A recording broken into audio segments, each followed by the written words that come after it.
30 cents for your mom's condolence money. That'll be enough, right? I got work tomorrow, so handle the funeral by yourself. My mother passed away, and the day before the funeral, my husband dropped that bomb. What's wrong with this guy? His words ignited dark fury deep within me. If I could, I'd punch him right now. Unforgivable. Well then, your thing is worth 30 cents too, huh? I've decided to get the ultimate revenge on my husband. I'm Grace, 28. I got married to Noah, who is of the same age, just a year ago. We both work full-time at separate companies. We met at a co-worker's singles mixer a year ago. I was hesitant at first, never having dated, and feeling out of place. A colleague insisted, so I reluctantly agreed to join, knowing I was only invited to make the number of people match. I won't be able to liven up the conversation anyway, so I'll just go along and get through it.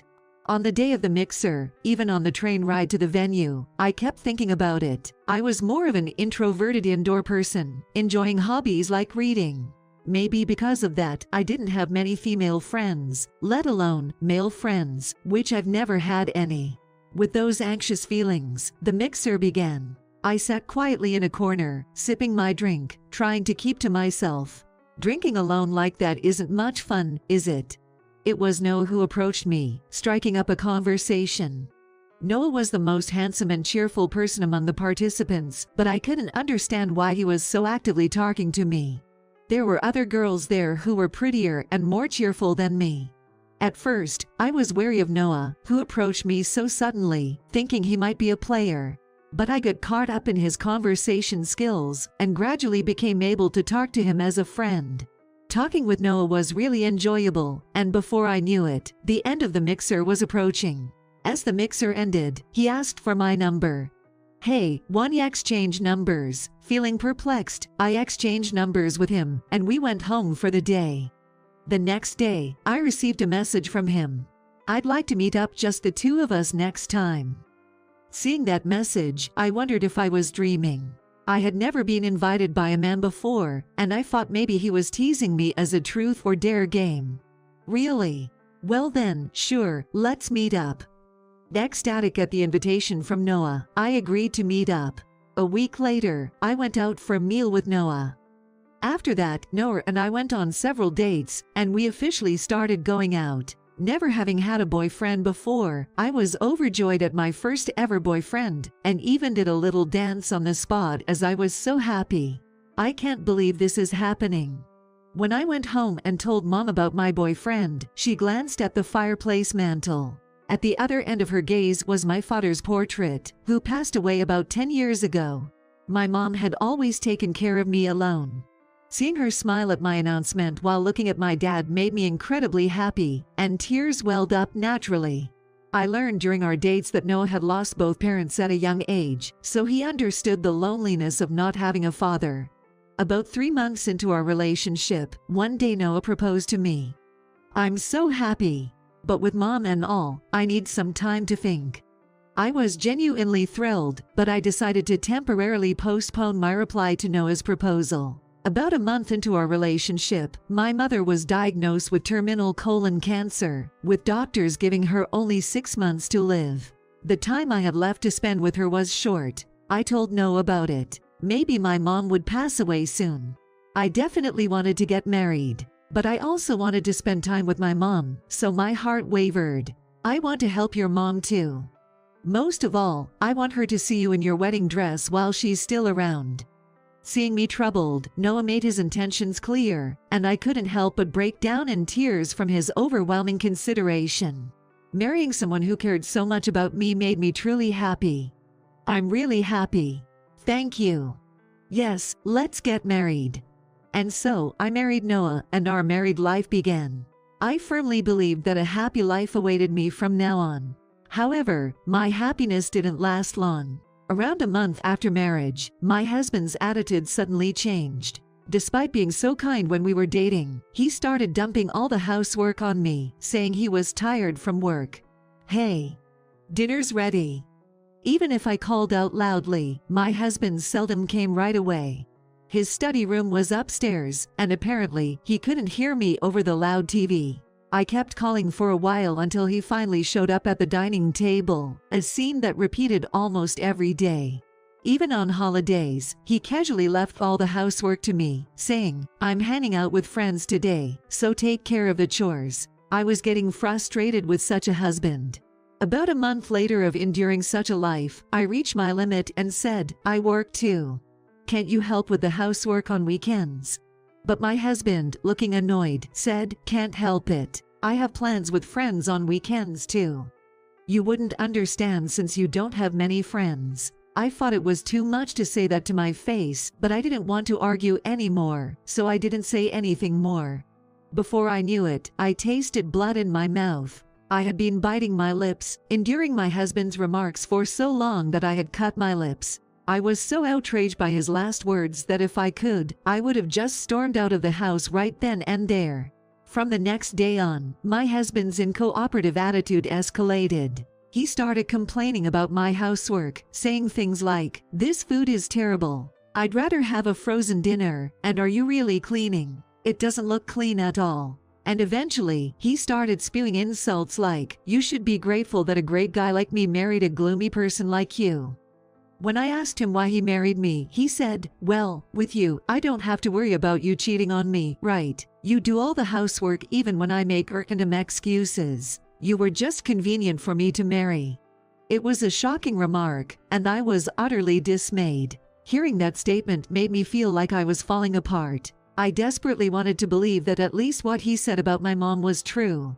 So, I asked him anxiously, "But what you said about my mom, about wanting to help her was true, right?" But his complete denial shattered my hopes, saying, "I don't care about your mom. I said it just so we could get married. That makes me look better, right?" I'm tempted to just punch his face in right here and now until his face was unrecognizable.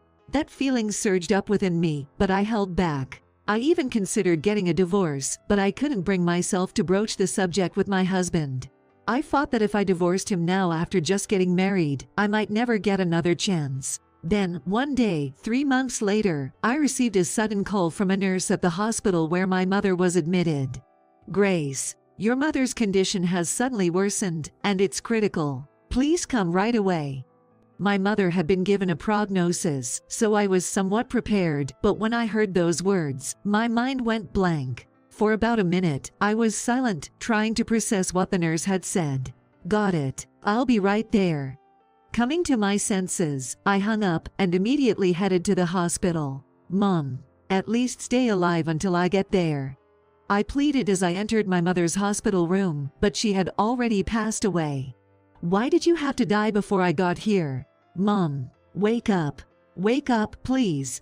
I knew there would be no response, but I desperately kept calling out to her, unable to believe that my mother was gone. After a while, when I calmed down, I also contacted my husband. "Mom just passed away. Can you come to the hospital?" "No, I'm too busy with work to go." Even though it was his mother-in-law who passed away, my husband didn't bother showing up, saying he had a busy work schedule. The next day, preparations for my mother's funeral began, but my husband was still lazing around at home as usual. It was a Saturday, and he was supposed to have the day off too. I was busy with arrangements with the funeral home and other things related to the funeral, so I thought he could at least help with the housework. Seeing his laziness, I grew irritated and said, "You're a hindrance, so why don't you go out to enjoy yourself like you always do?" I blurted out to him, unable to bottle up my emotions. "If you're going to take it that far, then I guess I'll do so." In response to my statement, my husband smiled and left the house, still grinning. What's with him, going out to have fun at a time like this? What's he thinking? That night, when my husband returned from his outing, I tried to talk to him about the funeral arrangements for the next day. "Hey, about the flow of tomorrow's funeral." "Oh, I won't be attending the funeral tomorrow." Huh. Is he joking? I couldn't understand what he was saying. She's your mother-in-law, you know. It's unthinkable that you wouldn't attend. Can't be helped, can it? I have to leave for a business trip starting tomorrow. If it's about work, I'll call the company for you. I'll ask for bereavement leave. My husband always makes excuses about work. Does he really think those excuses will work? I tried to grab his phone to call the company, but he yelled at me, "Don't act so selfishly." And I couldn't do anything more. I can't attend the funeral, but I'll give a condolence gift. Here. As he said that, he placed 3 dimes on the table. What kind of joke is this at a time like this? Frankly, I don't recall ever being indebted to your mom. That should be sufficient. Yep, this guy is definitely messed up. Anger toward my husband surged up inside me to a degree I hadn't felt before. If he was really being true to his words, I wanted to punch him right then and there. Sure enough, the next day, my husband was nowhere to be seen at the funeral. The funeral itself went smoothly, and we were able to say our last goodbyes to my mom peacefully. With all the funeral proceedings over, 3 days later, I arranged to have lunch with a friend who had attended the funeral. It was a rare opportunity to relax and enjoy lunch with a friend. As we finished our meal and began to think about leaving, my friend hesitantly whispered to me, "By the way, Grace, I think it was right after you married Noah that I saw him walking around town with another woman." My friend mentioned this during lunch with an apologetic tone. Huh. No way, right? Maybe you just made a mistake. I brushed it off at the time, but given my husband's reputation for being flirtatious, maybe it was true. 2 days later, while my husband was taking a bath, I took a peek at his phone. Fortunately, he hadn't locked it. He must have been careless, not expecting me to peek at his phone. I decided to check for myself if my husband was really cheating. The messages clearly indicated that both parties were having an affair, with lines like, "I want to see you right away and I'd rather be with you than with that plain-looking woman." When I looked in the photo folder next, it seemed they were spending a considerable amount of time together. There were numerous photos of them looking chummy together, almost every week. Just as I thought, he was cheating. Then, when I checked the calendar, there were even plans for trips with the affair partner firmly noted down. Wait a minute, isn't this the day of my mother's funeral? Despite telling me he had to go on a business trip during my mother's funeral, he had actually lied to me and gone on an affair trip. The moment I saw that, I felt so angry that I almost wanted to smash his phone. But I couldn't just destroy the evidence like that, so I calmed down and copied all the photos and messages from my husband's phone to mine. After discreetly returning the phone to its original position so my husband wouldn't notice, I reviewed the email's copies. From those emails, I also learned the name of his affair partner. It seemed to be a junior colleague who worked at the same company as my husband. Despite claiming to be busy with work when my mother passed away, he was doing such a thing. I could never forgive him for this. The next day, I immediately made an appointment with a lawyer with the evidence in hand, expressing my desire for divorce and seeking advice. I decided to hire the lawyer to represent me and thoroughly corner my husband, pushing him into hell. That night, my husband said to me, "By the way, our company's president is getting married in a month, so prepare a gift. The president wants to make it grand, so he said to bring your wife along. Keep that day free, okay?" In a month, huh? Got it. I said I would go to the wedding, but there's no way that's happening. I don't have any grudges against the president of my husband's company, but I have absolutely no intention of going. I decided to cancel last minute like what happened last time, and give my husband a hard time. During that month, I decided to take action to get revenge on my husband. To start, I asked my husband about the dress I should wear on the day. "Hey, I shouldn't wear anything weird to meet the president, right? I don't have many good dresses, so want to go shopping with me?" I suggested, luring my husband out to buy a dress. My husband went all out and bought me a nice dress, especially for the president's wedding. He would never buy me such nice clothes under normal circumstances. This guy is just hopeless, only thinking about himself. I felt a moment of coldness, but then said, "Thanks. I'm looking forward to wearing this to the wedding." I emphasized to my husband how excited I was for the wedding day, so he wouldn't suspect a thing. Next up, the gift I was asked to prepare was already taken care of. I decided on a monetary gift, so I got a fancy envelope made of fine quality paper, but I only put 30 cents inside. He's not going to bother checking the contents anyway. So, a month later, on the eve of my husband's boss's wedding, I put my plan into action. "Sorry, I have work tomorrow, so I can't make it to the wedding." Of course, work was a big fat lie. Why are you bringing this up the day before? Can't you just take the day off for work? And I bought you that nice dress. What are we going to do with it? You said you were looking forward to wearing it." My husband angrily confronted me. From my perspective, he was doing the same thing he did back then. But it can't be helped. When you really have work, you have to prioritize that, right? Just like how you didn't attend my mother's funeral, claiming you had work. My husband seemed irritated by my response, but didn't say anything more. And on the morning of the wedding day, "Here you go, this is the gift." I handed my husband the gift envelope. Yay. All right, I'm off. He still seemed to be in a bad mood since yesterday, but seeing him off to the wedding made me grin uncontrollably. That's because, just like my husband did to my mother, I only put 30 cents in the gift envelope. My husband gave me such a disgusting condolence gift at my mother's funeral, but instead of attending the ceremony, he went on an extramarital trip. And yet, he still asked me to prepare the wedding gift. Then when night came and my husband came home, he saw me and he suddenly angrily yelled at me. "Hey! What kind of joke is this? You've embarrassed me big time. What are you talking about? What's going on?" I played dumb in response to my husband's aggression. After the wedding, on the way home, the boss called and said there was only 30 cents in the envelope. Is this some kind of mistake? I was completely embarrassed. But you couldn't even give more than 30 cents for my mother's condolence, right? You said it was enough since you didn't owe her anything. I also don't recall ever being indebted to your company's boss, so I thought this amount was sufficient. I repeated the same act my husband did to my mother back then. What kind of talk is that? The boss pays me well, so we can live a life like this. At least I feel grateful to him. I never thought you were such an ungrateful person, lacking any sense of common decency.